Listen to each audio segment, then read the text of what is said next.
was Bucky.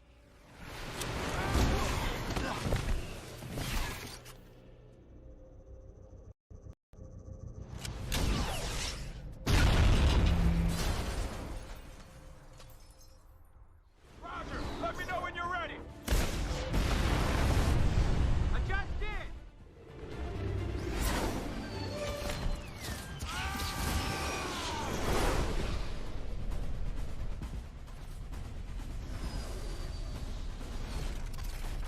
No, you're a lot heavier than you look.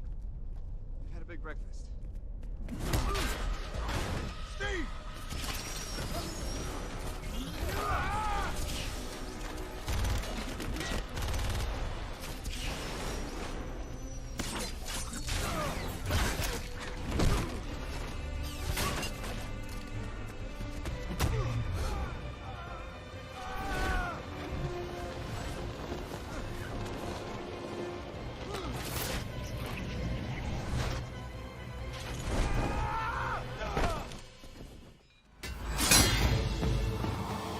Sam, southwest rooftop.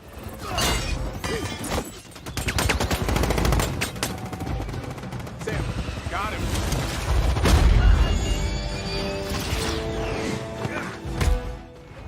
Sam, I can't shake this guy. Right behind you.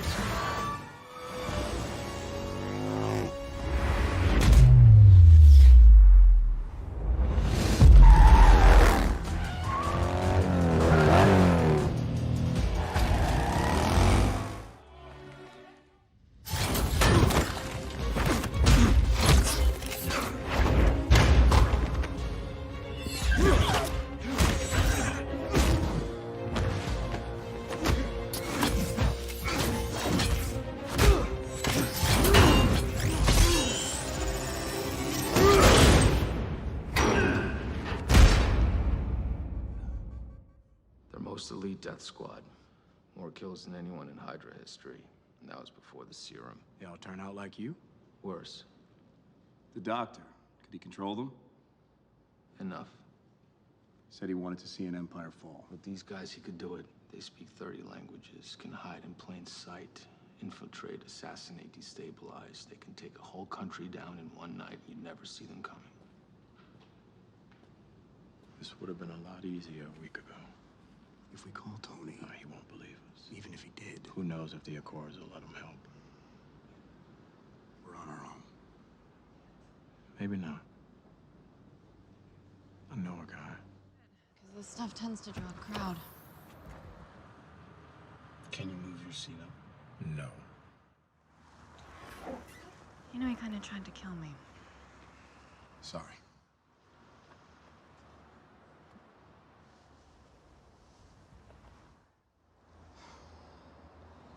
That was... Late.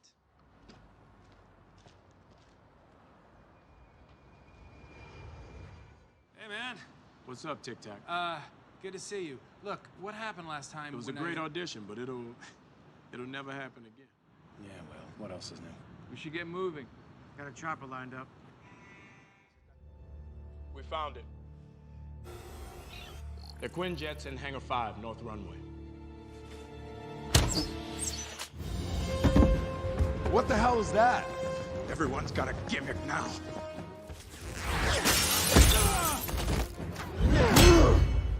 You have a metal arm? That is awesome, dude! You have the right to remain silent! Oh, God. Hey, buddy, I think you lost this!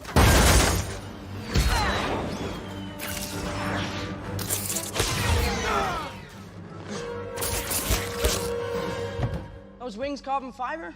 Is this stuff coming out of you? That would explain the rigidity-flexibility ratio, which, gotta say, that's awesome. I don't know if you've been in a fight before, but there's usually not this much talking. All right, sorry, my bad. Guys, look, I'd love to keep this up, but I've only got one job here today, and I gotta impress Mr. Stark, so I'm really sorry. What? You couldn't have done that earlier? I hate you.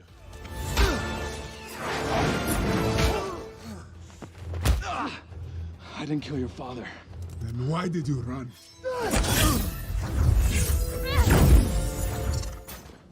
We gotta go. That guy's probably in Siberia by now. We gotta draw out the flyers. I'll take Vision, you get to the jet. No, you get to the jet. Both of you. The rest of us aren't getting out of here. All right, Sam. What's the play? We need a diversion. Something big. I got something kind of big.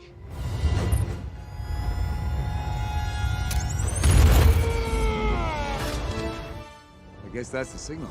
Way to go, Tic Tac. Give me back my roadie.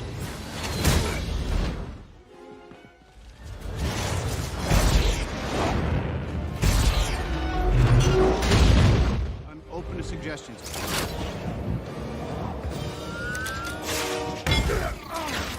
Copy. Target is thruster. Turn him into a glider.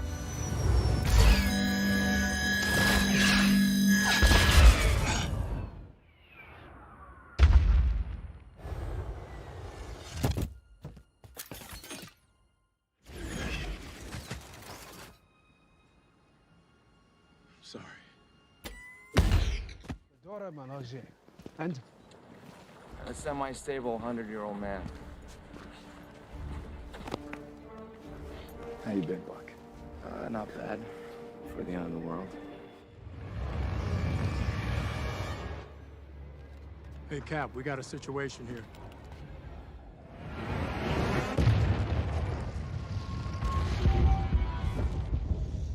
God, I love this place. Yeah, don't start celebrating yet, guys. We got more incoming outside the dome.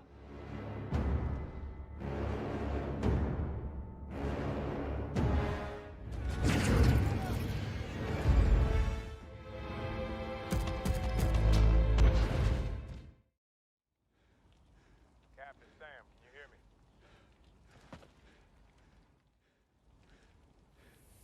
On your left.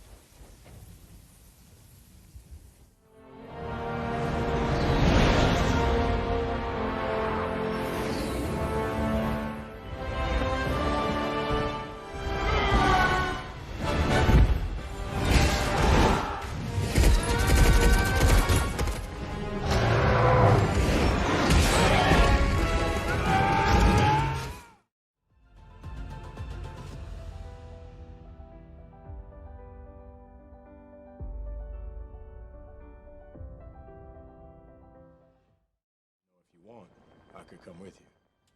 You're a good man, Sam. This one's on me, though.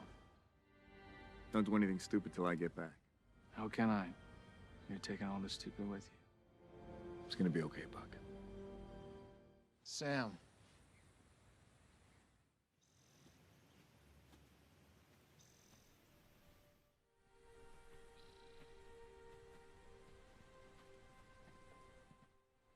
Go ahead.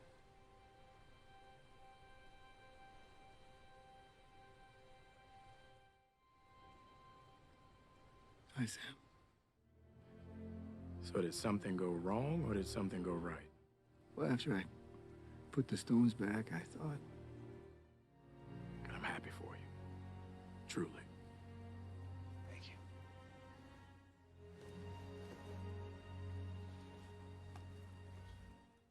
Try, Nora.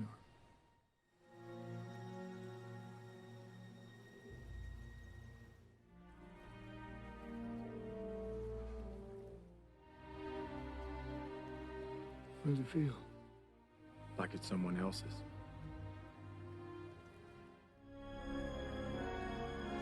I'll do my best.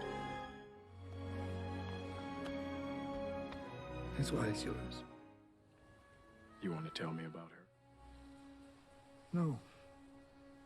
No, I don't think I will.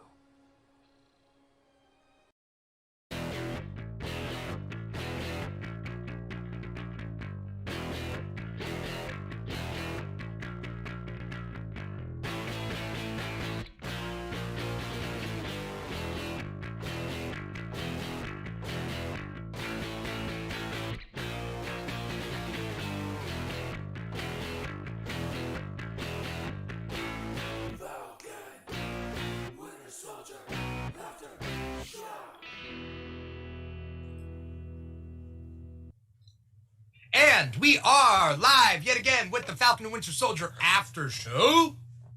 This was episode 3 that you just watched. So if you haven't watched episode 3, watch episode 3. Well, no, it's too late now. you're stuck. You're watching the after show. We're going to tell you exactly what happened. I'm your host, Dimitri Pereira. There's also your co-host, Paul Lau. Paul, say hi to the audience, Paul. Hi.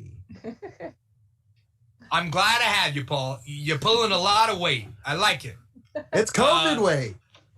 It's like, I got to pull more weight now because, we've all gained weight. And also another person who was specially chosen for this episode is long time, but not long time guest, but you've guested a lot in the past couple months. Vaga, I feel like I should put like at least like a cot in the corner for you, you know, because you've been here for so long. I look really we good got in pajamas. cosplayer. Oh, okay. I see it. I am gonna have to compare shirts. We're all gonna have to compare shirts soon enough. Cosplayer Vagabondage, everybody. Hey. Vaga. I was about to say, let me see your shirt, but that's not what I'm trying. But like, what shirt are you wearing? Today I'm wearing the newest edition. Some Etsy creator. I should actually look up their name, but I don't think that this was like an original design. It is a combination Falcon Winter Soldier shirt. Although Falcon has been. Falcon is the shield part? So I think we're kind of like taking some liberties here and assuming that we're going to get Falcon having the shield by the end of the series. And then we've got Winter Soldier's arm down there, kind of like a unique logo to combine the two great forces. Yeah. Yeah. Paul, let's see what you're wearing. Dennis Brochard says Stars and stripes. Charging star. Red carpet talk. So what are you wearing? Final Justice. Shield Flash. You're just very patriotic today, Paul. Yeah. Oh yeah, it's April Fool's Day. And where are you, Paul? Is that you were talking about building a lab, but now I feel like you're on, I don't know. It looks like the observation deck of something, but it's just a lab, just a generic lab. It's the observation deck in Avengers. It's the helicarrier. Is it actually the helicarrier? No. Nah. I mean, it is. It's totally the shield. That's the shield insignia. Yeah. Nicely done. But I'm covering it, so it could be anywhere. If anyone is watching us, you guys are watching us on one of 4 platforms. You could be watching us on 2 of 4 platforms. We are streaming to multiple platforms, to 4 multiple platforms, whatever. To multiple platforms, 4 platforms. But our main squeeze is volume.com/The Keeg Show. Is The Keeg dating more than one platform at a time? Yes, The Keeg is. Not me, but The Keeg. The Keeg is dating more than one, but their main squeeze, The Keeg's main squeeze, is volume.com/The Keeg Show. The Keeg feels like The Keeg could really go the distance with Volume, you know? The Keeg is polyamorous, but it seems to have a primary partner, and that relationship should be honored. But to each their own. It depends on the relationship dynamic, really. I mean, I don't know if all the other platforms know that where The Keeg is on multiple platforms, but the main squeeze is volume.com. No. I mean, maybe. So if you guys are watching, feel free to stay on whatever platform you're watching. Shout out to someone who's watching us on the old FB, John Velasco. If you want to hop over to volume.com/The Keeg Show, if anyone wants to hop over to volume.com/The Keeg Show, feel free. You can create an account. You can chat with us there. And when you create an account, you do get free amps. And amps are like the tip credits on volume.com. And you can spend that to tip any of your favorite creators here on Volume. So if it's us, that's great. If it's any of the other amazing talents here on Volume, that's cool too. But at least you're here on Volume, and you're supporting my boo, because Volume's my boo. The Keeg's boo, should I say? Anyway, very 90s affectation. I hate saying boo. By the way, that's just a side thing. I don't know why I'm saying that. I'm just doing it for the joke. But I never call any significant other boo. Bae, I hate it. Right? Oh. No, Yeah, I never wouldn't say do bae. that I because never I say would bae. feel the second I hear the word boo, I don't think Halloween. I think Majin Boo, and I'm like boo, boo, man. That's what goes in my brain. And now he turned into okay, chocolate. that's weird. I'll fight I you. would never have expected that. I did not think that. Super Beard says Twitch has been regulated to side chick, and I'm like, yeah. There's 3 side chicks right now, and 1 main squeeze. So Matt Morey says, I like that bass guitar on the wall. That's the Vaga. Thank you. Matt plays bass. He also says, I say boo if I want to annoy my bae. Okay. Both are kind of annoying. Boo and bae, but call it what you want. Just don't call me late for dinner. Right. Oh, she hates both. Anyway, she hates both. Yeah, I would too. So last week, my internet crashed, and it wasn't because of my Wi-Fi. It was just because literally Spectrum got messed up. Not for everybody, but for a lot of us. Yeah. And so that was so. Before we continue with this episode, and this is just waiting, we're waiting 10 minutes for people to hop on, but follow The Keeg at all the Keeg social media. It was on Instagram, The Keeg Show, TikTok, The Keeg Show, volume.com/The Keeg Show. You can find us there. If YouTube or Facebook crashes, then you can find us on Twitch or Volume. Volume's our main squeeze. We really want to promote Volume because they're doing a lot there. And they delete the trolls for us. Yeah, they're new. We like them. Oh, nice. Yeah. There were trolls last night, and they came in and they whacked them. They whacked them off real good. I mean, lucky trolls. No, please don't troll anyone who's looking to get whacked off. I'm just gonna go around the internet. Everything they were hoping for. Is that Sugar Man? That's a Sugar Man. I hate Sugar Man. I hate Sugar Man so much. It's so gross, but it's amazing. Just details. Yeah. Do you know who Sugar Man is, Vaga? I don't, but he looks creepy as fuck. He's a mutant. He's a mutant from an alternate universe or alternate timeline. I was gonna say he looks like Mojo, but without the television. Kind of, yeah. Kind of. He's also like a genetic experimenter. Dexter Reyes says, hi, what's up, Dexter? Hop over to volume.com/The Keeg Show if you want your comments to be seen on the actual show. Let's get to business. Vaga, you were on our WandaVision episode last season, one of our episodes last season. You were really big into theories. I know this show is a little bit different than WandaVision. I want to know, before you even started this episode, what were your thoughts going into this episode? What were you looking forward to? What did you think was going to happen? So on and so forth. Yeah. Well, going into episode 3, I was actually really trying to lower my expectations because making that distinction between WandaVision and Falcon Winter Soldier, it's not the same show. We are very aware of this. And there were some really heavy elements to last week. With WandaVision, I was rewatching every episode multiple times per week in the weeks leading up. So by the time the finale came around, I'd watched the first episode probably 20 to 30 times at least. With this show, I did that with the first episode. I know I only watched it 7 or 8 times in that first week. And then, hyper focus. This is what happens when I live in a pandemic. And then episode 2, I could only watch it 2 to 3 times, which I know for a lot of people is holy crap, that's too many times. No, that was very few for me. And it was because the elements of episode 2 were just so heavy.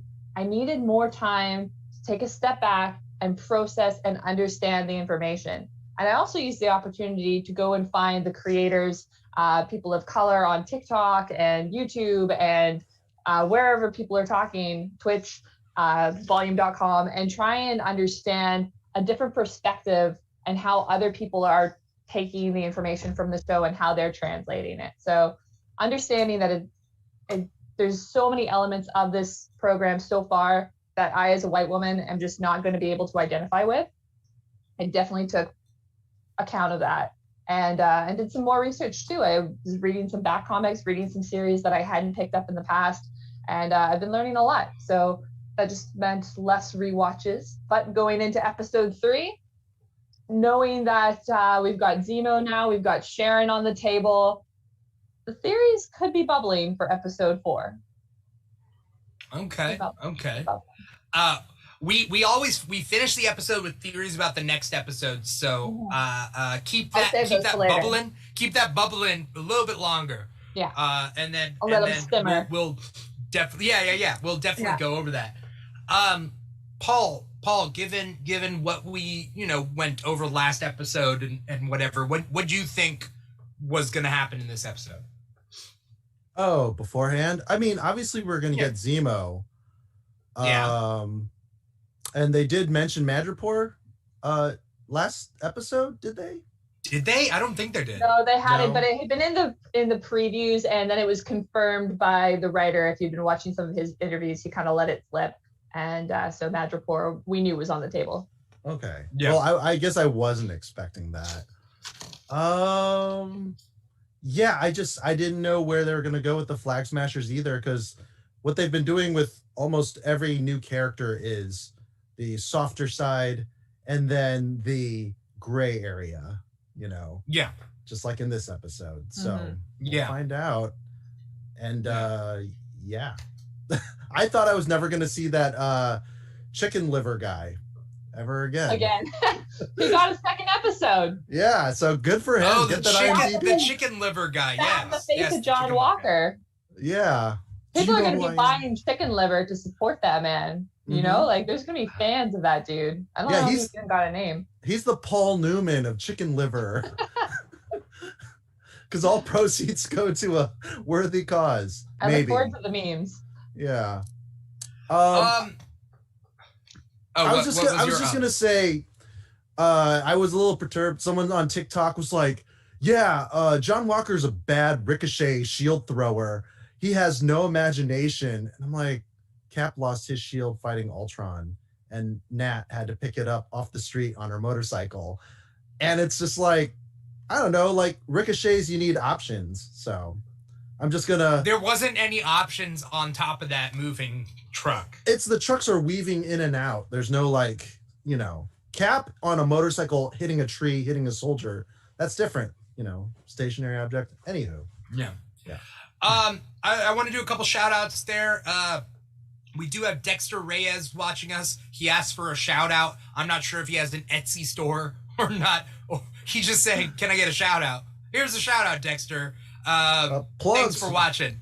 We're not going to be talking about Black Widow. We got to talk specifically about this episode and kind of what this is. Unless Black Widow did pop up in this episode. I did not see episode, her. you won't know. Yeah. I wish they had the little bug where they dance. Up next, Black Widow. Uh-oh.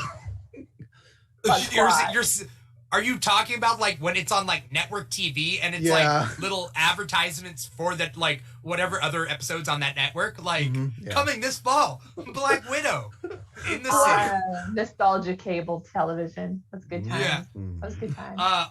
Also, shout out to Miss Marauder. Obviously, we got Super Beard. We got Dennis Brochart. Am I pronouncing that right? Because Brochart sounds like. What if it's Brothers Chart? When you're the Brothers Chart. Not the Brothers Chart. That's different. Bros Chart. Yes. Matt Morey, obviously out there. We got other people that are staying silent, but silence is for the privileged. Anyway, you got it right. Cool. Brochart. Anyway, oh, by the way, I didn't show off my shirt, and my shirt comes into play. My shirt came into play today. I love it. Yeah. The second he was walking into that cell, I was like, "Oh, here it comes!" Oh, and, no! Yeah. What? No. We all knew that Shuri took care of business when he was in Wakanda. That shit's not going down anymore. Did we know that? I think we assumed that she deprogramized him. He's not gonna let him leave Wakanda knowing that someone could do exactly what Zemo did to him in the past again. You're gonna de-weaponize him, right? And that would be a big part of what would allow the pardon to take place. The United Nations would have gone into that. Being Actually, there's a Google suggested password. So, it's a new set of random words strung together. It's like, did you forget your password? Pop-Tart. and potato salad. Yeah. You gotta go back to your Macaroni. what's the original email for someone born in the early 1900s? Handwritten. Yeah. We'll mail you a letter to reset your password. All right. So I wrote down notes. Did you guys write down notes? All the notes. Great. All right, Vaga. Let's hear your beginning couple of notes. First note goes episode 2, Power Broker, narrator, ? GRC, Global Repatriation Council ad. And then the reset, restore, rebuild was their tagline for that weird commercial that they said at the beginning of the episode. Yeah. Very different in tone. Sorry. Yeah. I was having little WandaVision flashbacks in that moment. I'm like, we're going into television again? What's happening? Yeah. And they didn't kind of readdress that. I think they obviously just wanted to make clear that from the previous episode that conversation they had in the car was important. They said the GRC, they said it twice, and they clarified what they were, but in case you forgot, they're telling you again, and they're making it something that you'll remember because human beings are very susceptible to advertisement. Right. Yeah. They're also kind of hammering that GRC thing because that's going to come into play. Yes. And we just like they were hammering the Wakanda part, right? Yeah. They mentioned Wakanda in this episode, they did. And they mentioned it when he talked about White Wolf, right? Yeah. And so they've been bringing up Wakanda. We talked about it in first episode too, when Bucky was in council. Yeah, he had his calm. Right. So it's nice to see that okay, we got some Wakanda plot points coming into play. We should have known, really, jumping ahead obviously to the end, but we should have known when people were talking about cameos. They left us all the breadcrumbs, people. Yeah. In the beginning, they say there's 8 super soldiers. That's Carly and the other guy. Dovich, Gigi, Dee Dee, the guy who died, and then 3 unnamed. Diego and Lennox were named later. Yes, sorry. Yeah, you're right. So Diego and Lennox are named, and so I didn't know, Vaga, that you're keeping track of all the super soldiers? Yes, obviously. I had to look up Dovich originally because I found out that Desmond Chiam was in this show. And then I was like, oh, okay, well, now I need to pay attention to these guys. And then I was looking through the credits, and there was 2 names. There was Dee Dee and Gigi. And I had this conspiracy theory that maybe they were doing something similar that they had done with Carly Morgenthau. Carly Morgenthau in the comics was Carl Morgenthau, a.k.a. Flag Smasher. And so other fans, again, I'm not super familiar with all the back stories, but people were talking about other characters that the Power Broker had dealings with in the comics. And I was thinking, oh, maybe they're initials, other people who have names like Dennis, what's his name? The Menace. No, that's Dennis the Demolition Man. Demolition Man. I can't remember his name. Yeah. I forget. Wesley Snipes? No. Yeah. D&D. And then I was trying to find a GG guy, but I couldn't figure one out. So there might be one. Yeah. It might be nothing. Is your hope or theory, Vaga, that is your theory that some of these 20 vials total will turn out to be actual characters that we know from the comics? Could be. I mean, they've given us a very specific number, and now we subtract 8 from that. So we could easily be counting up. They could be leaving these vials open. We could see them pop up throughout the other shows. I mean, we're jumping ahead again if we want to talk about my conspiracy theories, but... well, 2 of those are reserved. Dennis Dunphy. Dunphy could be DD. Demolition Man. Yeah. Again, gender bending is not a new thing for Marvel. They've been doing it a couple times. Ghost in Ant-Man and the Wasp was a gender bent villain. They've got several of the Eternals who are being gender bent, so it could easily be something like that. I hope he's not gender bent, just because he is a very rugged, lumberjacky gay man. Yes, and he's a hero. Yeah, so hopefully it's not the case, but yeah. Superbeard is right. So Aries is right first. Vaga always does her research. Yes. Dennis Brochart says Dennis Dunphy, but it's Dunphy, like Phil Dunphy. and Super Beard is doing the math on it. There are 8 confirmed super soldiers. There are 12 more vials possible because there's 8 vials, right? Yeah. So that's something to think about. I wish for, I mean, even if it's just basic fan service, that like those vials end up being put to good use in continuity. I just hear Deadpool's voice in my head be like, let's count it down. Yeah, 12, 11. I'm going to be watching. You know, we're all going to be watching for the next several years now, just waiting for those super soldiers to be popping up. It doesn't even have to be in this show. It can be literally like over the next decade of Marvel. We're going to be like, oh, he had a vial. Yeah. I mean, that could be a cool plot point as like time goes on. I think Zemo is going to take it, by the way. Oh, yeah. Obviously, it's something he's aiming for, You know. or it seems that way. It seems obvious to me. I don't know if other people think that. That's how we get the Wreckers. Super Soldier. The Wrecking Crew? You think you can get the Wrecking Crew from Super Soldier Serum? Well, there's no Asgard anymore, and nobody's making magical crowbars. All you gotta do is have magic. What's up? If we're throwing out random heroes from the comics that could be popping up, we could look towards anyone on the what are they called again? They're the group that Smiling Tiger is with. So they brought Smiling Tiger in this episode. Right. I wrote that down.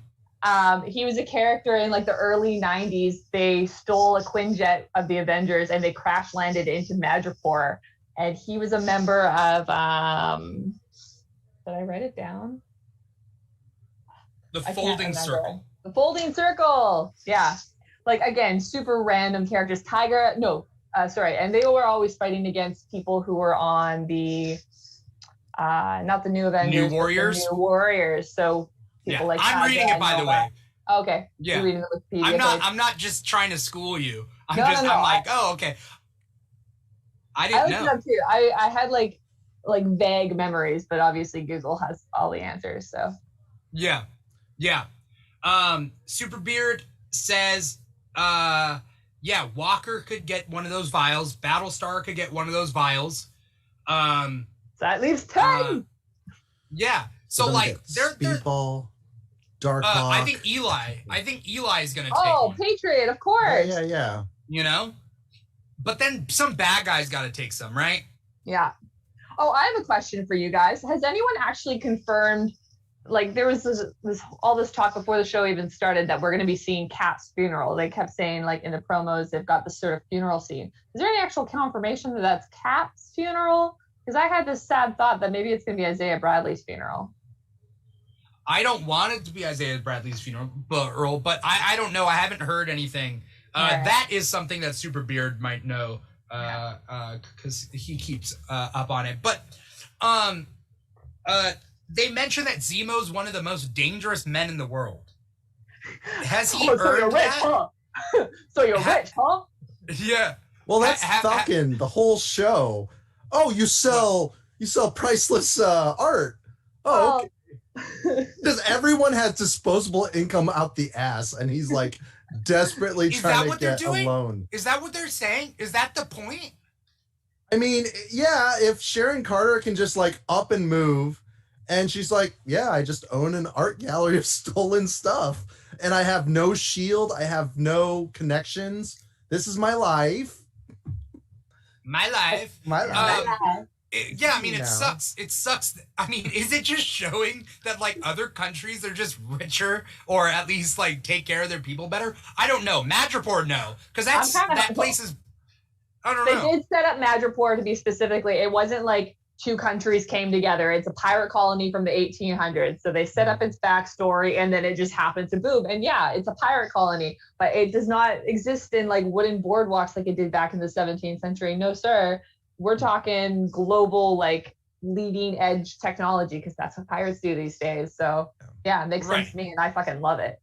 Yeah, I liked Madripoor. I thought as an X-Men fan, they really showed Madripoor a little bit, in a good way. Though to me, I think it looks more like Bagalia from the comics. Bagalia, the city, it's like a city state. No, Madripoor is a city state. Bagalia is a whole country full of villains. Like, villains can just go there and chill on vacation and just hang out, and like just a bunch of villains are just there. And Zemo runs Bagalia, and that's in, I think they first bring it up in Avengers Undercover, and this kind of reminds me of that. But if anyone out there knows what I'm talking about, Superbeard is right. I was looking for the Skrull skulls because I was not a believer in the Skrull skulls that people were saying. And they're ape and skulls. It turns out they were ape skulls. Yes. Yeah. That makes more sense. And Fantastic Four, or not Fantastic, that scientist, Red Ghost, is that DC? What? Yeah, no, Red Ghost is Marvel. Yeah. Okay, yeah. With the super apes. Oh yeah. That's Red Ghost. So, did you get a little excited when you saw Latva, and that was just Latvia? Yes, I was going to say the exact same thing. I was like, Latveria! You saw Latvia, but then you, for a millisecond, if you misread it, you're like, Latveria! You're like, oh, no, it's a real country. Yep. So settle down, everybody. Not talking Dr. Doom yet. But that's where the GRC, one of the GRC camps was set up, and that's where Kylie's mother type person, Mama, whatever her name was. Yeah. Yeah. They didn't make it in time with the medicine. Yeah. They did mention that surrounding countries of Sokovia cannibalized their land. Yeah. Which, no doubt, Latveria is somewhere there. Could be. Yeah. Like, it has to be, right? Like, it's Eastern Europe. You know, it could be anything. Yeah. Darth Chaco is here watching. First, he said, Vagabondage, babe. And then he says, Mr. Plow, my dude. And then he hopped over to another platform because he's all over the place.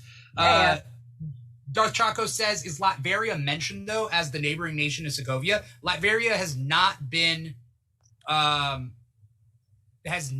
mentioned by name in the MCU yet. No, I'm not super familiar with where it is geographically. I know it's supposed to be like Eastern Europe, but I don't know if the Marvel Comics have ever actually printed a map and shown where specifically it is. I don't think they do that very often. So it's supposed to be like Eastern Europe. That's all we know, really.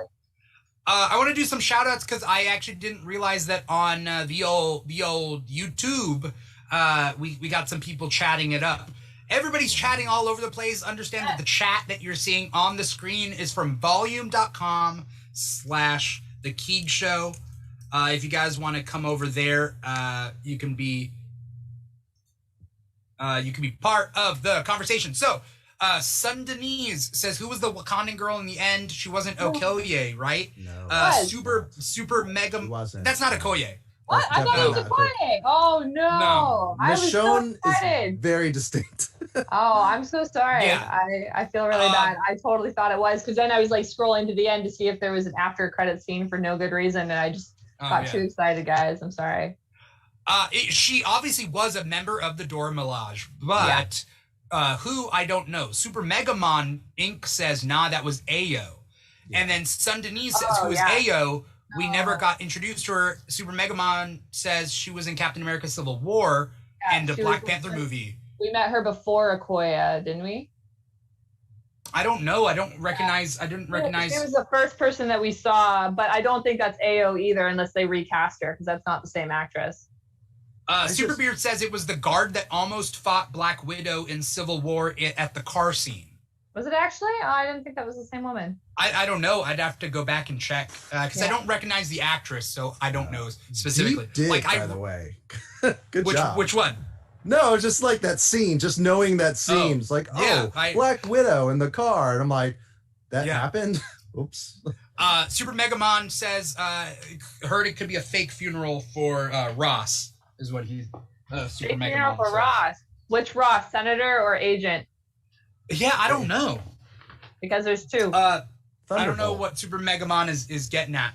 Aries says the amount of information that comes out of the Keeg after the shows is astounding. That's why we've brought in the greatest minds in geekdom for these episodes. Yes. So let's continue. Yes. Yeah, so we're already jumping ahead, but I wanted to talk about just the scene like right after when we saw John Walker and Battlestar, and they're trying to get some information out of the German guys. John Walker fucking snapping and just being like, "Do you know who I am?" Oh, yeah, he's so insecure. He is so insecure. Yeah, he's not in a good place mentally. He's got a lot of pressure on his shoulders, obviously, but it's starting to wear. He can't handle it. No. By the way, Battlestar is set up as like he knows multiple languages, which I think that was cool. Battlestar is it just me, or I wouldn't be surprised if Battlestar should have gotten the shield before John Walker. You get what I'm saying? Okay.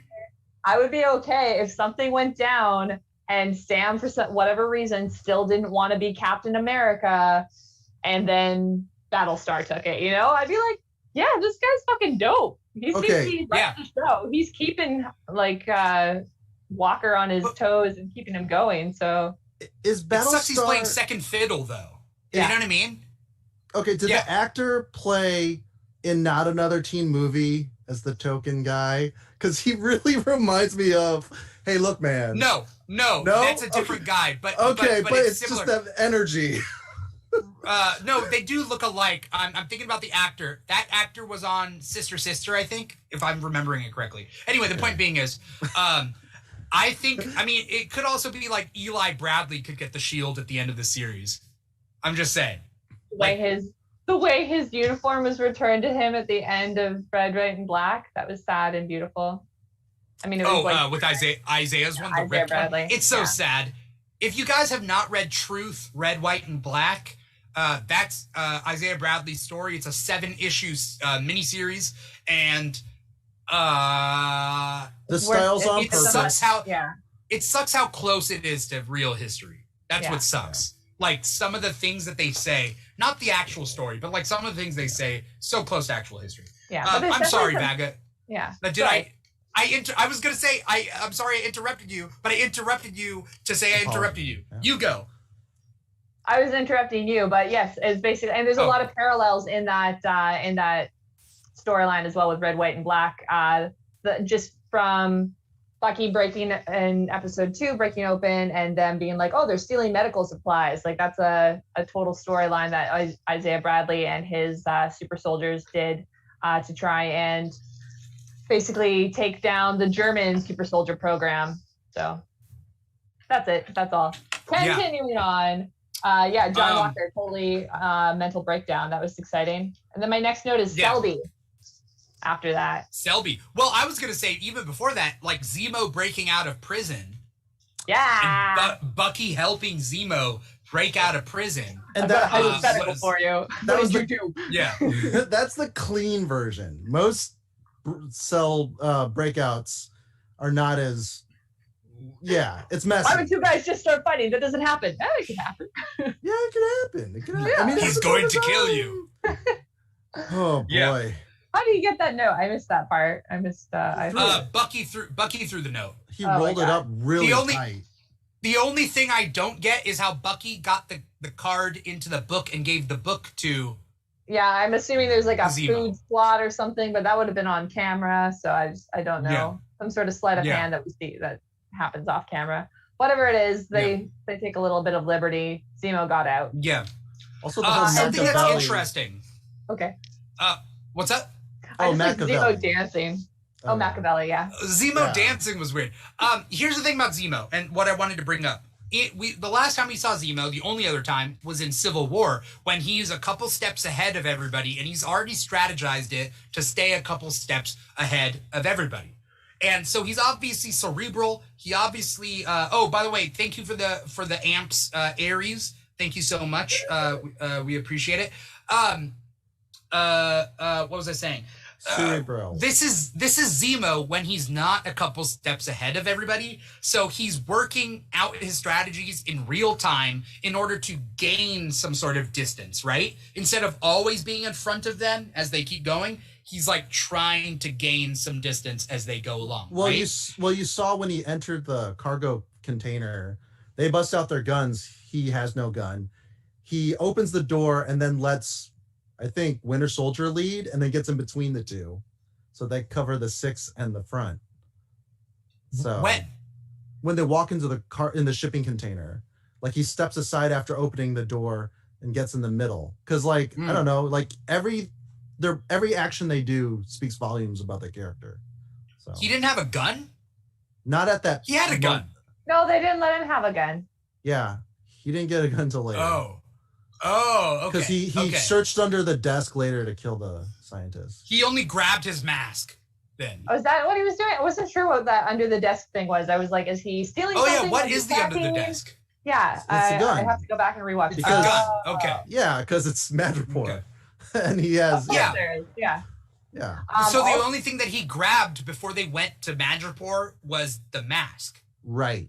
Well, And only the thing code. that he grabbed, and it's his airport and his airplane and everything en route onto him, and champagne and the waiter that's able to supply them with the whatever they need. So Woodhouse. I think if he needed other things, he could have access to them. Really, it was a choice not to carry a gun. Yeah. Miss Marauder says, and his fancy ass coat. Yeah, That was a his fancy ass coat. Purple on the That's so inside. European. It's I just loved it. Yeah. They finally go to Madripoor and they do set up this Conrad Mack, aka Smiling Tiger, and like Anthony Mackie having to do that. And I feel like if this episode was, or if this series was longer, we could have really gone into that sitcom trope of him pretending to be somebody, but they didn't draw it out for too long, which was good, but they could have drawn it out a little bit longer, right? The whole I mean, the shot at the beginning. Glass with the what was a snake's penis or something in there. I don't know what they made him drink. Now you got me Was thinking it a about snake's snake penis? penises. I assumed I that's think what it it was was just because it was a 2-pronged something, and that's what snake penises look like. So I'm pretty sure that's what it was. I could be wrong. Could be like a liver or a bone or something, but I thought it was a prick. No, I thought it was yes. Okay. Well, I don't know. Can someone That's please just the Google name of the snake penis, shot. please? You didn't have to actually Snake quote him. anatomy, yeah. Yeah. Who's been to the belly Bali? snack. It was way down in the bottom of the belly. It was in the middle of the belly. It Yeah. wasn't something good. Yeah. I'm sorry, this is inappropriate, but it's Maybe like in the heart. when someone it's like, oh yeah, you were like jerking off, and they're like not doing the hand, like where they'll do it like way too high or sorry. It was either Yeah. it was either that organ or the heart. It was one of the two. It's something important. Okay. Yes. But I digress. They're all It wasn't organs. that Yes. important, guys. Right. What I'm trying to say is like having Sam play that a little bit more and kind of, but like they didn't milk it for too much. I wish they milked it a little bit more, but like, okay, fine. Good. It's tone. Madripoor, like everything about Madripoor looks like that like Euro, kind of that Euro trash type cinema. Cyberpunk? You know what I'm talking about? No, it looks very Ghost in the Shell to me. I like it. Oh, okay. Cyberpunk I aspect saw to it. South Korea night market or Asian Yeah. night market. Same Well, way in the China. cinematography and everything, it just seemed like XXX. You ever see XXX? Yep. Where it's like fuzzy coats, warehouse parties, and like shots from above I of know the what crowd. you You know guys what I'm do. talking about? That looks like a weekend to me back pre-pandemic. That's pretty much what we did. It was just neon lights and like crazy hair and all the And patterns. snake It was like Burning Man with like power. So yeah. Burning Man's like, everyone get naked. What are we doing? We're gonna create our own Madripoor. Gotcha. All right. Yeah, that's what I do. Dude, how cool. Like I would go to like a rave or some big old party that was Madripoor themed. It'd be a Marvel themed rave. That was I could do that. Okay, I would do. Yeah, Special all right. So billionaires and super soldiers and write that one down superheroes. in the post-pandemic notebook. Yeah. Let's talk about Selby. That girl you were talking. Yeah, I was I don't really know much about her character backstory or even if there is one, if she was just brought in for this show. So you guys are welcome to give me a Google if you happen to know. But I mean, she did now. I know. I was kind of psyched about her. I was like, oh, maybe Sharon's been hooking up with Shelby because they seem to be kind of interested and connected in some way. But I don't know. I think the show is trying to make us assume that Sharon has been up to no good down in Madripoor, but I don't know if that's necessarily the case. I think it's just kind of giving us a little bit of a mislead, but who knows? I think it's part of the spy game though, right? Yeah. Like Steve is this like really good dude. And then Sharon Carter, Agent 13, is undercover, but we didn't get to see her get real down and dirty like normal spy stuff. You know, same with go on.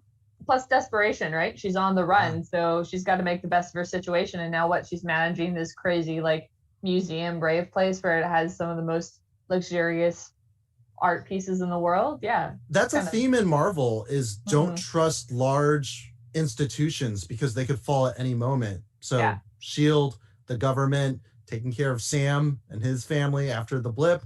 None of that shit happened. No. Yeah, so Dimitri is researching. Did you find the show? I'm research. Yeah. Well, we can go back to Selby because it doesn't really matter in the end she died, so. She did. She did. I'm the only person you need. Oh, what's up, Terrell? Terrell's here. Oh, hello. Hey, T. Across the pond. Way to hang out with us. Yeah, there's actually multiple Selbys. That's why I was trying to find which one. There's multiple Selbys. In Marvel. So Terrell says Selby was a minor X-Men character, a member of the Mutant Liberation Front, and a guy. But there are multiple Selbys. There's a Suzanne Selby I just found. So I don't know. Again, not the first time that Marvel's done a gender bend, and they're not like trying to directly pull these characters in. I think we've seen that obviously through. Well, I'm not saying obviously. We could easily get a smiling tiger later in the series, but I think they're just kind of giving us these little Easter eggs. You know, they're referencing these characters that we've heard before, and they'll continue to do so because it adds to the flavor, especially for crazy fans like us. Well, that's the thing about Marvel. Like, they're able to flesh out this universe more, but they also don't want to flesh it out too much because it will write them into a corner if they ever feel like using that character ever again. Sure. So, like, all these, like, the Netflix shows that have happened have introduced so many characters. But I'm sure Feige's, part of the reason Feige doesn't want to include them in canon is because, like, what if he wants to use Diamondback at some point? But Diamondback has now already been used in Luke Cage. Like, you know, or Cottonmouth, you know? So, also, you know, it's an Ike Perlmutter thing. Superbeard is right, where WandaVision credits and Easter eggs were last names of people on the crew.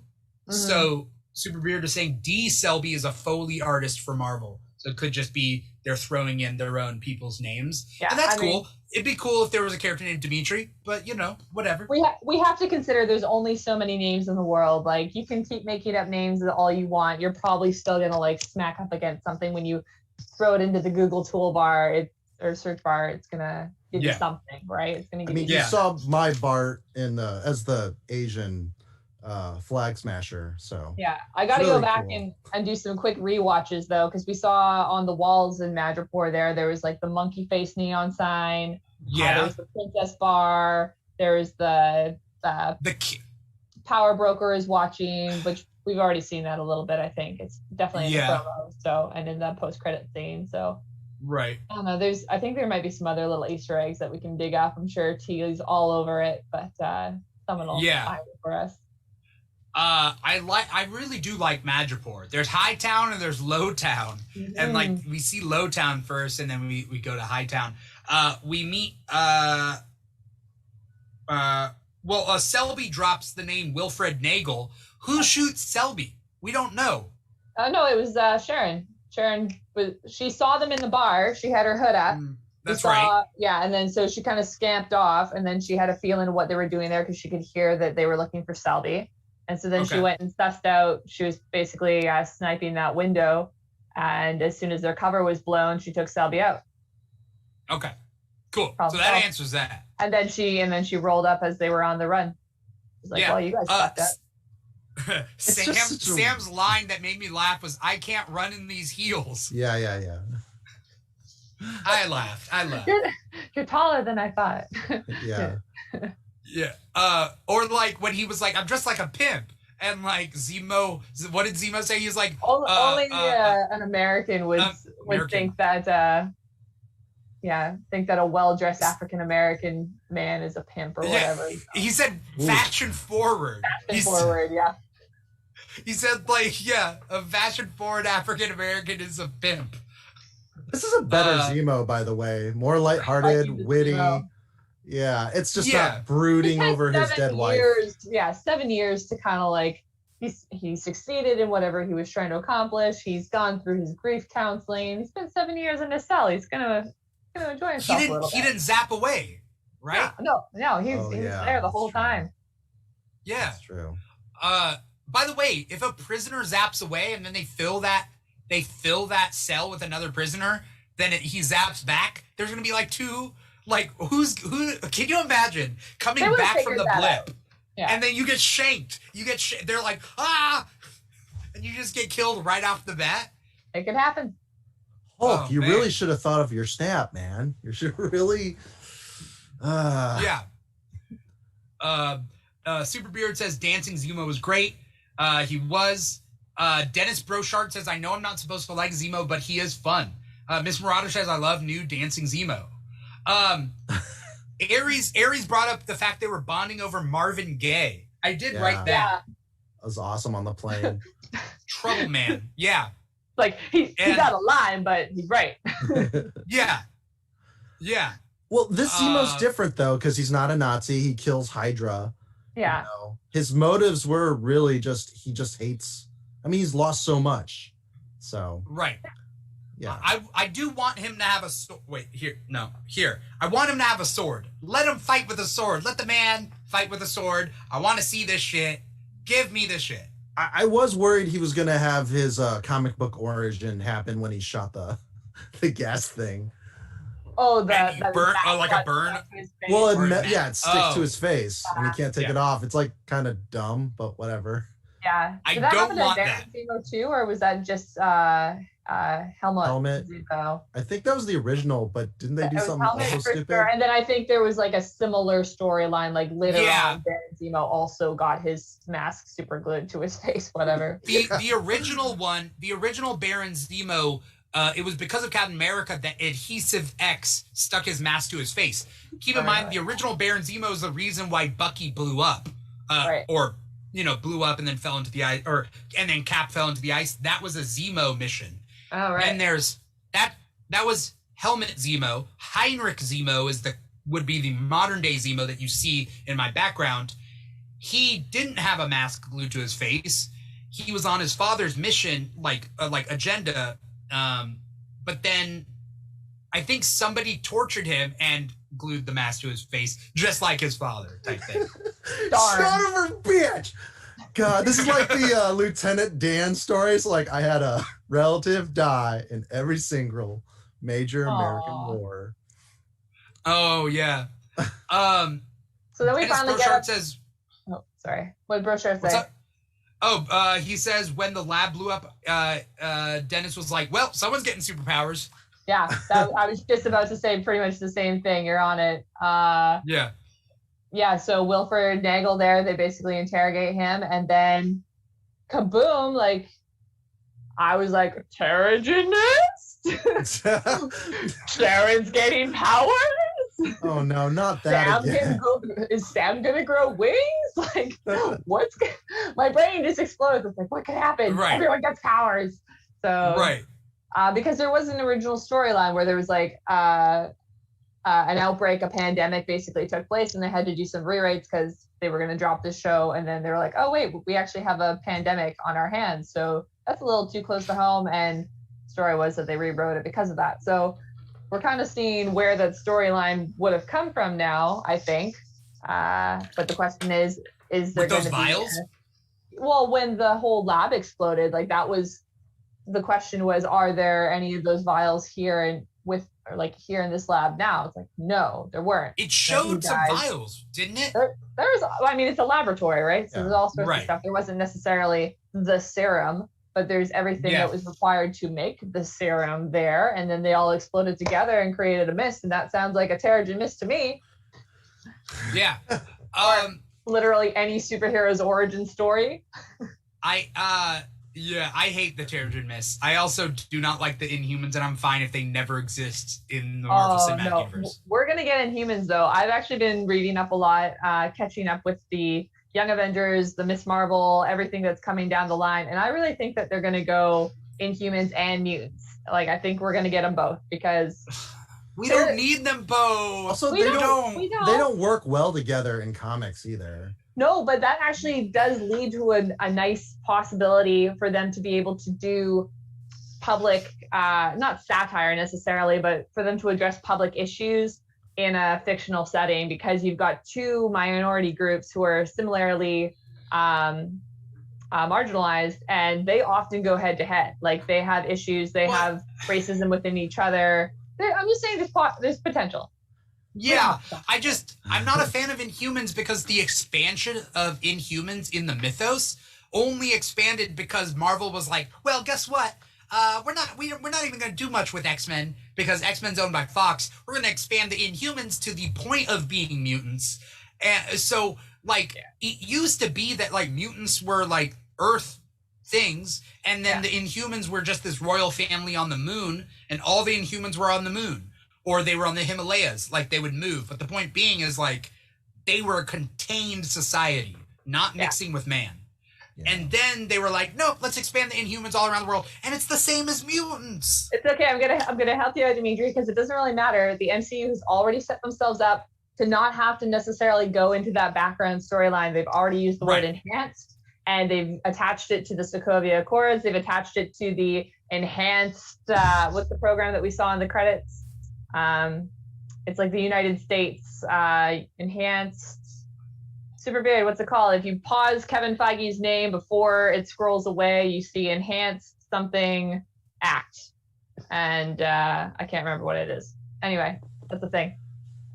Enhanced Registration Act. That's what it is. Oh. And so it's something that we'll possibly see later in the next 3 episodes. And in my mind, the Enhanced Registration Act is basically the United States version of the Sokovia Accords, because the Sokovia Accords was UN based, so it was supposed to be a global thing.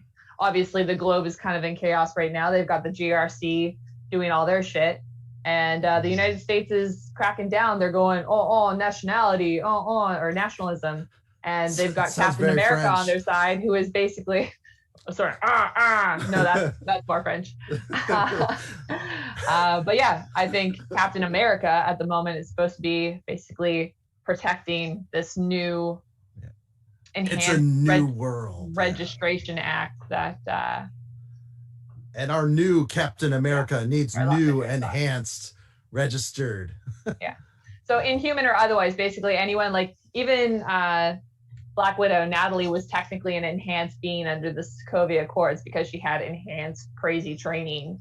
So you don't necessarily have to have superpowers, but you're those special people of interest that would be elevated to superhero status. Yeah. Really quick question before there's a couple points we got to hit before we get going. How does Carly know that Nagel died in Madripoor? I missed when she got the memo. Who gave her the information?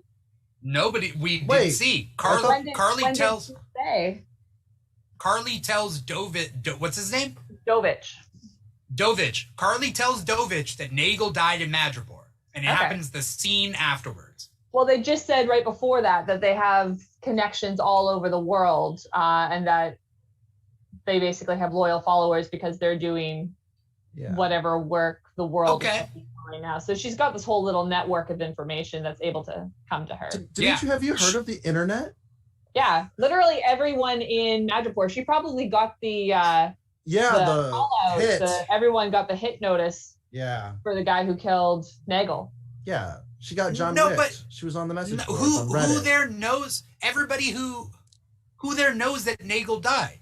Literally everybody in Madripoor. It wasn't necessarily Nagel. It was Selby first. Selby first, yes. But when Nagel died inside that bunker area. The power broker has to be monitoring. Because there is a whole network of people trying to attack Winter Soldier and Sam, and they had tracked them down to Nagel, and when Nagel's lab exploded, you can kind of put two things together. And so the network would know.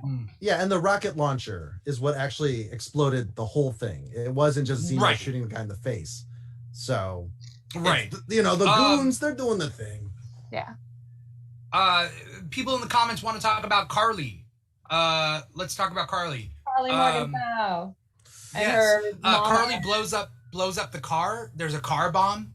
Yes. Well, she blows the building up too. She blows the building up. What was the building? And what'd she want there? It was the GRC supply holding place. So they stole 6 months worth of supplies that the GRC was just holding on to and not distributing. And then they tied them all up. And then that wasn't necessarily part of the plan for the bombing, but it was part of Carly's plan. So Dovich didn't know about that. The rest of the soldiers didn't know. So the plan was just to rob them like they had been doing with everyone else with medical supplies. And it's too bad. But we already knew that was kind of their MO, that when Torres introduced the Flag Smashers, he said that's what they had been doing. Okay. Sort of. I think. Matt Morey says, I saw the gate of that place they were going to rob had a big X on it. X-Men confirmed. No, every time, every episode, I swear to God, every TV show I see that is based in Europe, I see the symbol and I'm like, X-Men, no, it's fucking Europe, guys. It's just a road sign. It means do not go this way. It is a road sign in Europe, and we are Canadians, and ours is a big red octagon or like a no exit yellow triangle or something like that. But in Europe, every language, because there are so many languages in Europe, they just have one big uniform red X. Don't do that. Don't go that way. Red X confirmed. If anyone's a Teen Titans fan, Red X confirmed. But I'm just saying it right now. Besides, European mutants, it's always Excalibur. So. Kids aren't gonna know. Excalibur. Yeah, that's right. Captain Britain, baby. Let's just assume that's where Xavier got the idea from. That he stole his logo from the European street sign. He's like, oh, nobody in the United States will know this. But I mean, that's the whole thing about the Marvel universe is sometimes mutants don't work well with superpowered beings, and that's why they kind of stay in their own corner when it comes to like prejudice and stuff. And like WandaVision kind of was like, hey, we're our own thing. Everybody, what are you doing? You're going crazy. And that's kind of how I feel about this when we bring up like Terrigen Mist and stuff. It's like, let's just keep it. Yeah. I try not to think of it as conspiracy theories, as in I want to envision all the possibilities, and then we narrow it down to the actual ones. So we're not like putting ourselves in a box right away by thinking one idea and then just running with it, because that's how the Mephisto theory happened. One guy on YouTube decided, you know what, maybe it's Mephisto, and then he had a league of million followers who basically just repeated everything he said, and it's like, oh, okay, well, now you've created this. I'm a Marvel wiki too, because I'm a parrot. No one would have thought that had it not happened in such a manner. So anyway. Miss Marauder says, isn't this the exact same plot of her character from Solo? Carly's character from Solo and Carly's actress who plays Carly here versus Enfys Nest in Solo. It's the same type of character. I saw a good TikTok on that today, actually. But it's like, hey, we got this new actress. Which one of you guys want her? What do you got planned? And like Marvel's like, okay, we're gonna. She's like the leader of some weird terrorist cell, but she has like good like motivations, and she's young and whatever. And then Star Wars is like, we were gonna do that, but we're gonna do that right now at the same time, and they're like, all right. How about we split them? How about we split the two Rolodexes, and then once you know an actress is actually good at a certain type, it's not a typecast necessarily, but it works. It's a really specific typecast, but yes, why not? It's also very possible that Disney kind of just did their background information. It's like, what story arc is going to do really well right now? And that's what they decided to do, but it didn't really work in Solo. So they're like, all right, let's try it again. Yeah. I have faith in this plan. Do you want to talk about Donya Madani, or we're just going to skip over that? Whoever. Yeah, I mean, what's there to say? Like, did you have something to say about Doña Madani? Not really. I'm wondering if tuberculosis is going to bother coming up again. Just the fact that there are still countries in the world that are suffering for a disease that was cured back in the 50s. And that kind of blows my mind in a way, but that's what she was dying of. So that. I mean, what, is she dying of a curable disease because she disappeared and then came back and they were hogging all the medicine that would be just free floating around there? All the vaccines that would be free floating, they started to lock down all the medicine once the population doubled again? Is that the whole point? I guess so. I don't know. I'm just kind of curious if there's going to be, if that's an intended narrative or if it's just side story, side plot, you know? Yeah. I love the fact that they're going into more blip related stuff. These are the stories like also just like with Zemo Dancing, it looks goofy, but at the same time, like why can't we think would these heroes or villains dance? Like, because dancing is so universally like human. Like, how come we haven't seen heroes or villains dance? Well, like, they have to dance at some point, right? Ant-Man totally dances in the gag room. Yeah, Ant-Man's a great dancer. Yeah. Well, it's Paul Rudd. And I mean, all the Guardians of the Galaxies. Right. But as far as you're putting it in a way as like heroes, villains.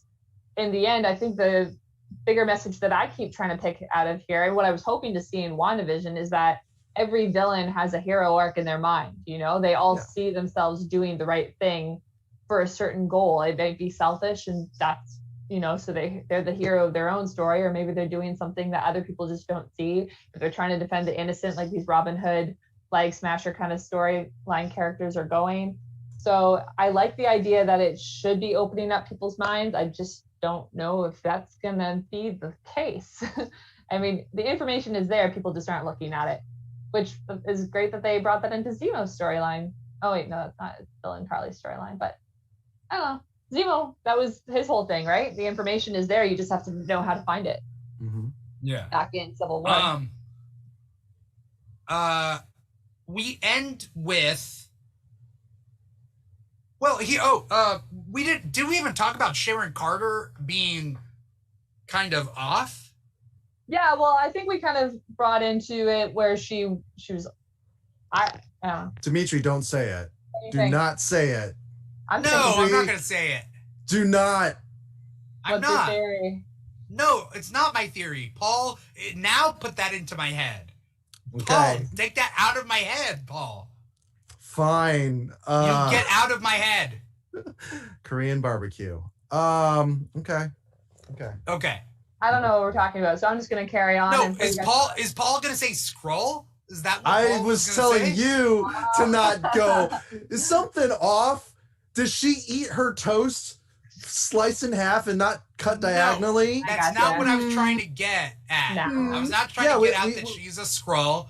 I was just trying to get at that, like, she has allegiances that she will have to hopefully get rid of.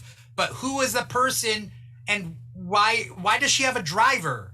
Did she say she blipped or not? I can't remember, but if not, that means she's had 7 years in a broken world with half the population where I don't think she blipped. Yeah, I think she's been around. She's had that time. The world was literally in chaos. I mean, look at our world in the pandemic. Are you the same person that you were back when the pandemic started? I mean, I am. But... Okay, well, not everyone is. I wish I blipped away. So I'm a bit of a homebody sometimes. No, I have created a media empire that is the Keeg. You know, I'm kind of I'm kind of like the power broker in a way. This is my Madripoor. Anyway, that was one of my thoughts too. I was like, did they ever say? They did say that power broker was a he specifically. I remember listening for it. Okay. But I was like, is Sharon Carter the power broker? What a twist! No, but she might work for him. We don't know. There has to be a reason we haven't seen the power broker yet, right? Yeah, set it. Yeah. When he sets those goons on him. Did we not see him? Oh, they said it was the power broker's men in episode 2 when they chased down the plane. So, right, power broker's definitely in Madripoor. I mean, I don't know. It might sent just a be like text a really message. cool actor, and they're like setting that up for the episode 4 kind of lull. You know, like this will be the exciting thing that you'll see in this episode, and then episode 5 it goes down, and then episode 6 is like, all right, that's cool again. But yeah, Tiger. Yes, I would love that so much, but it's also a woman technically Dennis- in the comics. Dennis Brochart says Sharon is on the job, or she's taking Tiger's place as the woman to deal with the city.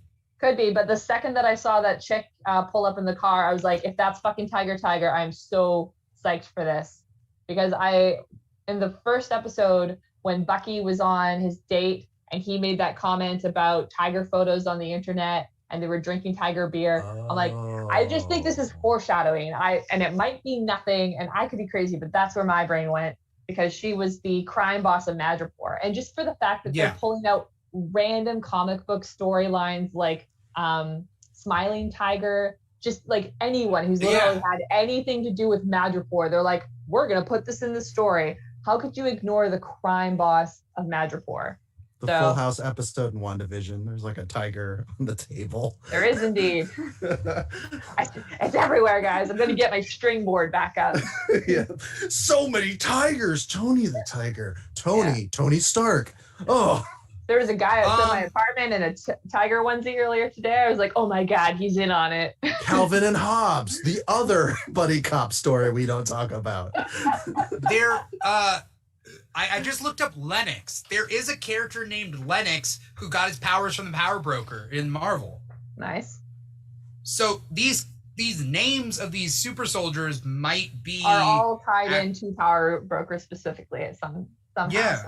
So okay. Yeah. I've been trying to get my list of everyone who's been associated with the Power Broker, but it's not complete. If I put one together, I'll make a TikTok about it soon. Okay. Aries says apparently the tiger photo thing on dating apps suggested Bucky is bi. That's something about gay men using tiger photos. As a bi woman, I will speak on this. It's unfortunate. It's been like this snowballing thing because it's something the queer community wants so bad, is for Bucky to be bi in canon in the MCU. It's been confirmed by writers of Bucky in the past that he has had a crush on Captain America or Steve Rogers. So technically in the comics, he is bisexual. It's part of his backstory with Nat. But because queer people want this so bad, they're trying to like piece together clues that mean nothing necessarily. Back in 2017, Tinder literally had like this whole campaign where they were trying to get people to stop taking photos with tigers because it was literally everywhere. But it wasn't necessarily because of the tiger photos. It was because of the inhumane fad of people going to like zoos and like all these tiger places in Thailand and taking photos with these businesses that really shouldn't be in operation because they just because of the malpractice of animal cruelty with those situations. So but it wasn't just men, it was also women. It was all over Tinder. It was a total thing. Oh, okay. Yeah.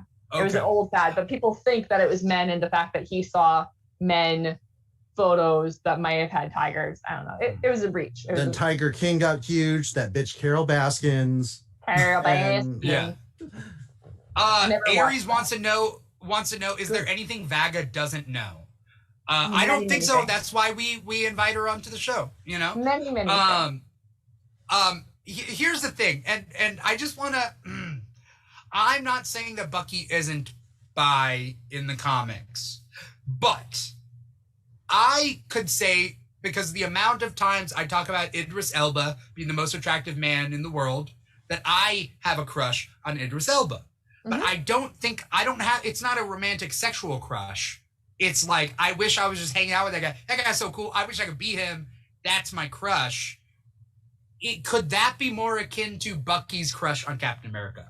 If we're the context that I'm pulling from specifically was a writer who was talking about the pros and cons of Nat and Bucky getting back together in the comic storyline. This was right before Black Widow #9 came out in 2016, 2017, somewhere around there. And they said that they both had crushes on Steve, but that was a good thing or a bad thing. I can't remember. So I don't know. Okay. So it was even I'm then, just wondering. Then it was kind of like a pulled situation. It was like, we want more representation. wrong representation. That's the bottom line. We don't have to talk about it. Well, yeah, And it's just no. But now I'm thinking about like, I want to be Bucky for Idris Elba now. Like that's. I mean, that would be beautiful. Like, I would be all over that. Like I want to be his sidekick. Like that would be super cool. That'd be amazing. We could get into the long conversation of really what is sexuality. Does it really need to have all these labels? But we can digress otherwise. I really want to say this is now a sexuality podcast with your host Vagabondage. You're the host of this. But that's the problem with the comics is there's so many politics involved. Yeah. They don't want to alienate people by ruining their their favorite character by changing the canon. And it's like, no, it's just you're scared to pull the trigger. Let this natural thing happen or don't, and let the writers have more control. But money, a dollar bill, y'all. Yeah, I mean, it goes also back to the society too, right? Back in the 60s, you weren't seeing as many open gay characters, but you also weren't seeing as many open gay human beings out in the world. So it takes time for those things to evolve. And then over time, because of those experiences, you start to see the patterns in behavior and what that really meant. You know, people are still coming out in their 80s. Like, I wish I had known when I was 20 years old that I was gay, but I didn't know that that was even allowed. And my brain had all these mental processes to tell me that it wasn't. And so it takes that time, that therapy, to really work through that. And for characters that we've seen since the early 60s and so on, you can see what was kind of being said about them without necessarily being written on the page. And that just goes again with understanding to be able to see the bigger picture. And so many people are just reading the surface when there's more information out there. And that's what I like about these shows, is like finding the little bits to pay attention to. It's like He-Man. Yeah. Saying it without saying it. And Snagglepuss. There's just a lot of cartoon characters that are just like blatantly gay, and I'm happy to have known them. So. Yeah. There's just interesting stuff going on in the chat right now that I don't want to get into right now. But yes, you guys are all correct. It ends with a member of the Dora Milaje. Again, on YouTube they said it was Ayo, but I don't know her personally. And it's nice to see Bucky's Wakanda past, because that's been a good couple of years, right, in Wakanda.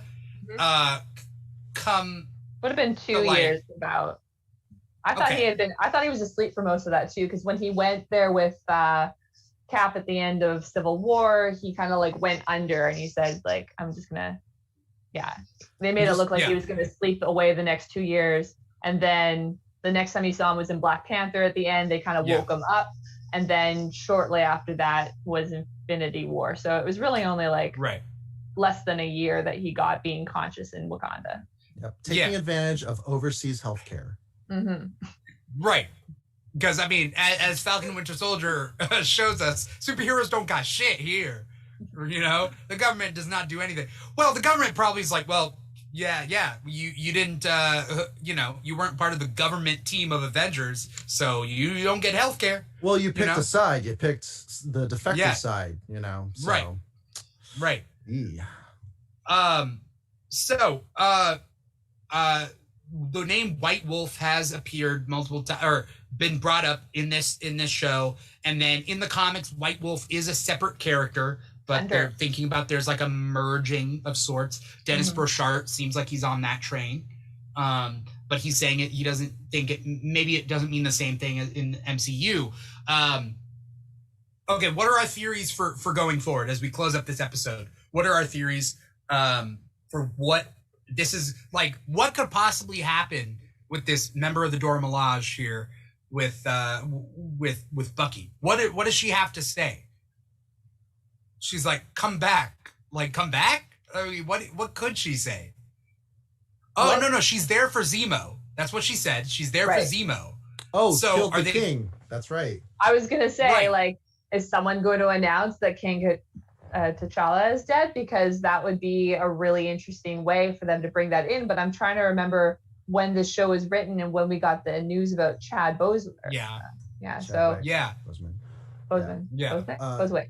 Chadwick Boseman. There we go. Yeah. There we go. The killer T'Chaka's the father's killer, though. That's yeah. Because they mention it earlier, so then they pick up. They're picking up on that. Sam did the whole exposition dump really quickly. I thought it was pretty funny. Yeah, that's how they do. Yeah. Well, now there's so many movies in Marvel. I'm fine with them doing that, especially because if I don't remember the Dora Milaje and Black Widow in Civil War, which I do now that I think of it, other people are gonna miss it too, And this is literally my hobby, right? Like I should be keeping track of this shit. You're putting new stuff in there. You got to delete some of the old stuff. Yeah, it's how it goes. Smart. Yeah. I used to know everything about whales. I can't remember anything about whales anymore. They're cetaceans. That's all I got. They're cetaceans. There's cows and bulls. There's a pod. Why do they beach themselves? Yeah. Mostly krill diet. We don't need to know about whales anymore, guys. I'm not seeing whales anymore. All right. Oh, damn it. She's not impressed. Damn. So much sperm in that ocean. All right. Salty. Whale sperm. Yeah, that's why it's salty.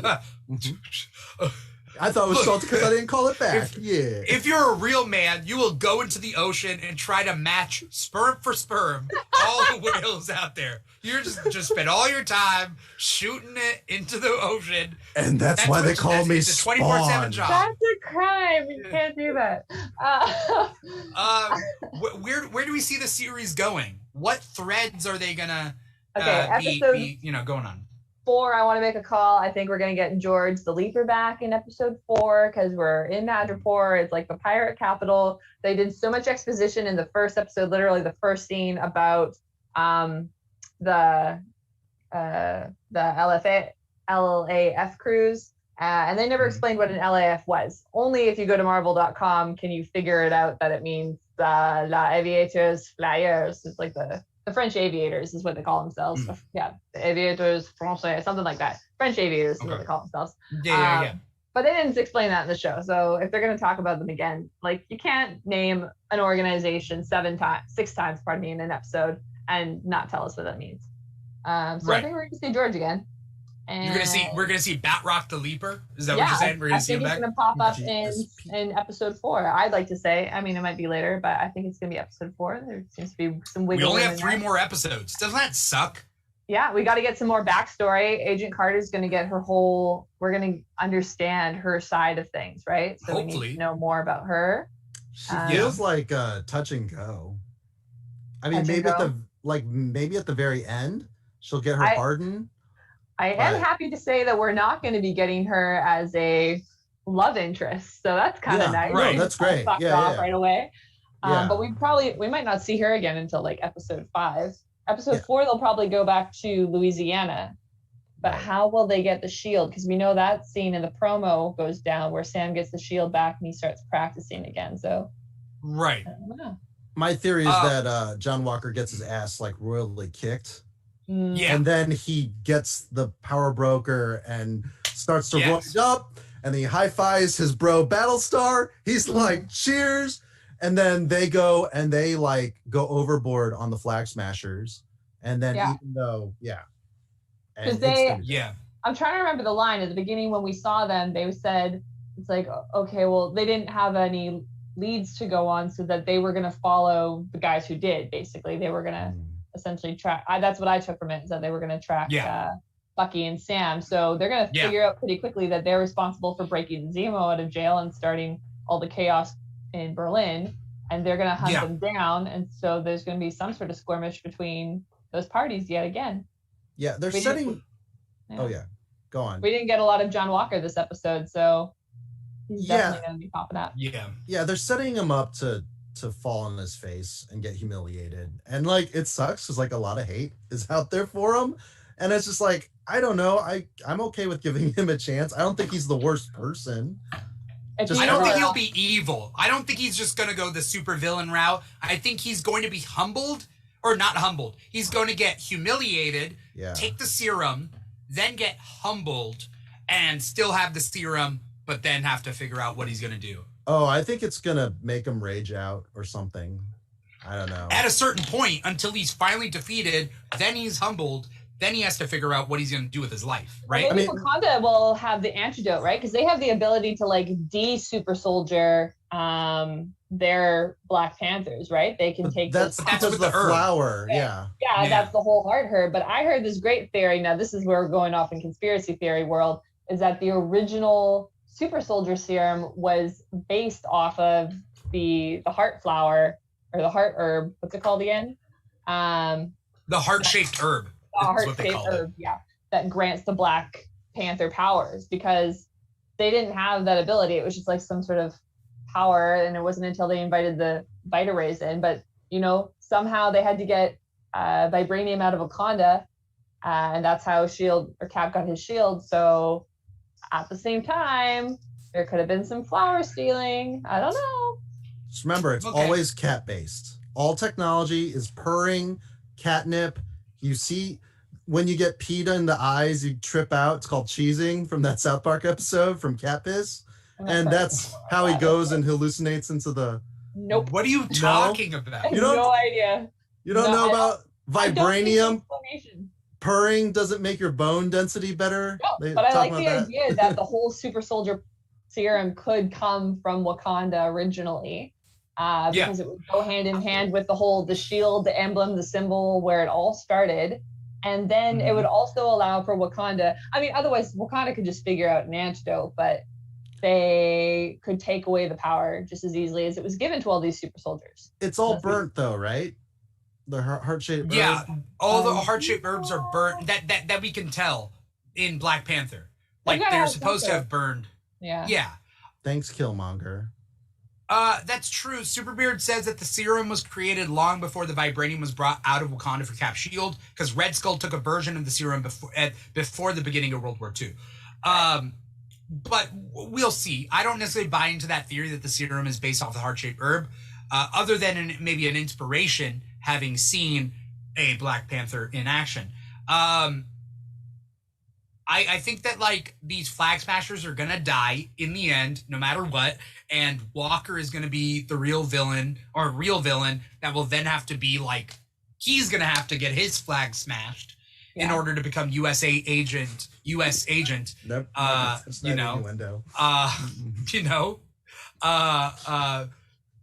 think that like I do not think that means what you think it means. When you say flag smash, getting your flag smashed, that's what I'm still laughing about. Sorry. Isn't that? I mean, what? Am I missing something?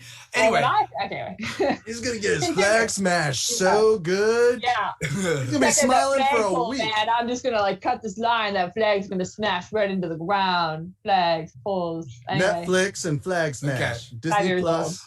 I get it. It's phallic and okay. Anyway, maybe okay, so people were talking about like there has been art and like action figures or whatever talking about like Sam being dressed as Captain America. Okay, but I can also see this show ending or this season ending with Sam giving the shield to Isaiah, and you just see a small scene of Eli touching the shield, and then whatever. I got goosebumps just describing it, so that's cool. Ooh. I will take that as a compliment. Yeah. But they're also what I really want is, now that we know there's this many super soldier serums out there, I want there to be a definitive list of who's getting these the serums and whether they can be long-standing characters, because I want my long-standing characters. Yeah. I want my Dennis Dunphy actually being a character. Well, I know that you just said that you hate the Inhumans, but that doesn't mean that we can't have mutates pop up here, especially with this whole lab exploding. So there could be criminal mutates popping up left, right, and center that we know and love. So I mean, Cap is essentially a mutate, though. Yes, technically. He's not part of the big three, but yeah, that should be on the big three. I'd say more than sorcerers. Or aliens and androids and wizards. They only had like, if you count Bucky as an android, but he's not. Android, but yeah. Android, yeah. Sam even called him he's like, I can see your cyborg brain working. I can see the gears turning. So well, keep in mind he was programmed. It's like a human that's part robot, and he does have an animatronic arm. But that's, I mean, yeah, you could say the same about any amputee. So Yeah. But against his will, he's been conditioned. It's a type of programming. Yeah. It's like, The brainwashing. Android 18 can still have kids, so I'm gonna let him have it. He can be an android if he wants to. I mean, the first computers were just cards, punch cards. Yeah. So they're punch cards. Paul, what are your theories? Any theories you got before we get going? What's gonna happen? I mean, Zemo's gonna get off scot-free, and they're just gonna have to deal with it. And I don't know what that's gonna set up because I don't know where he belongs in the next series. So yeah, that's kind of my hope, since this isn't like comic Zemo. This is MCU Zemo. We'll see. Right. Hopefully it leads to Doom. Not Dr. Doom. The second time, twice in one show, it was like, first when we saw Latvia the first time, I was like, no, it's not. And then the second time I was like, where is Zemo taking them? And I'm like, Latvia again. Yeah. He's the wild card. It's great. I love it. Yeah. Zemo is the wild card, and I'm looking forward to that. Before we do get going, because it is a little longer, I was like, Falcon and the Winter Soldier, we're not going to have much to talk about. Okay. And then we're always finding more and more things to talk about. Hour-long episodes. Vaga, thank you so much for coming on to the show. Thank you for having me. You're always a pleasure to have. I mean, don't blame me for bringing Vaga onto the show. Blame Vaga for being a good guest. I'm sorry. I'm so sorry. Where can we find you? What do you got coming up? Anything you want to plug? Any of that sort?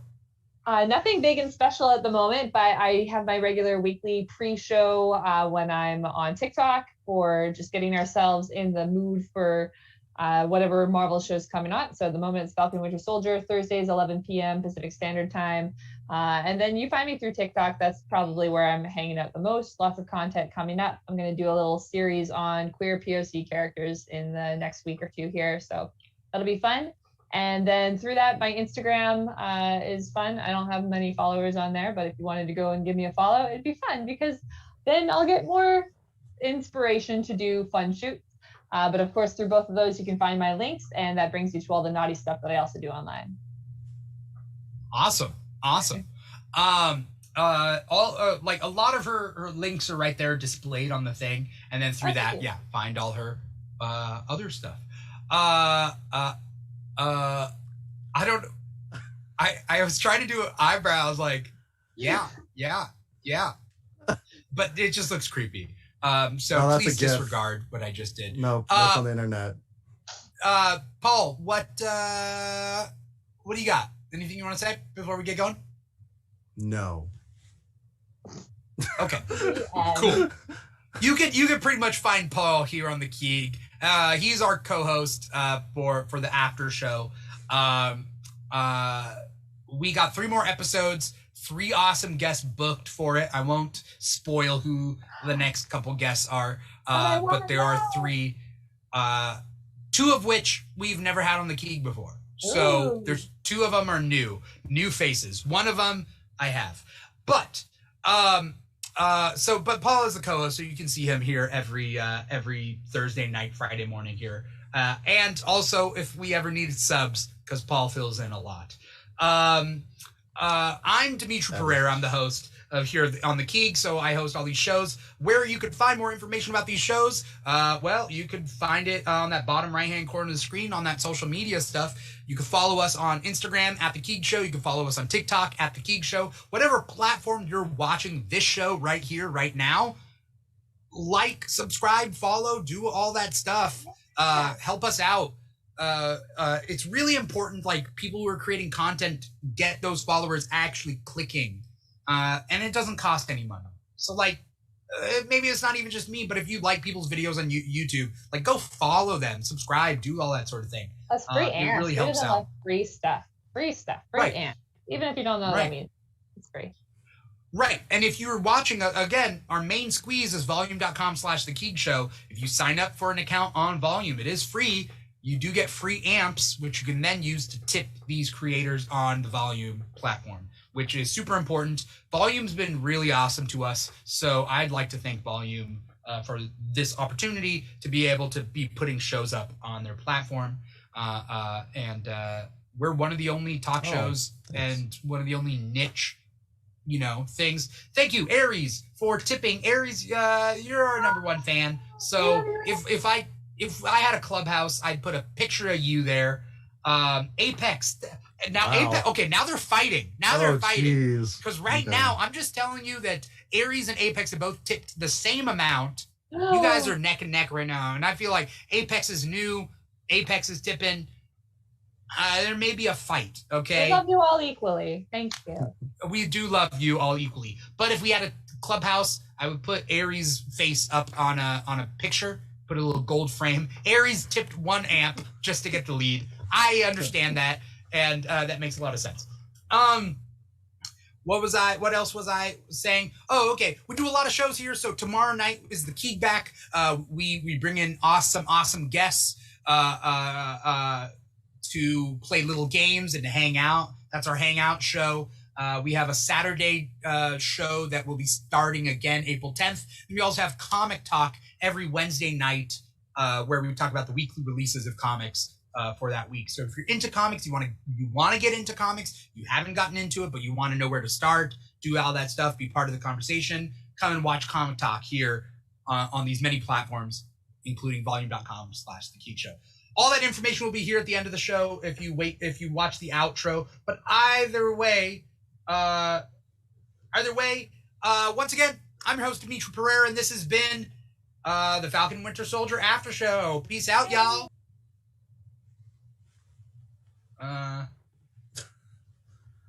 Hopefully this outro. Yeah, there we go. Peace.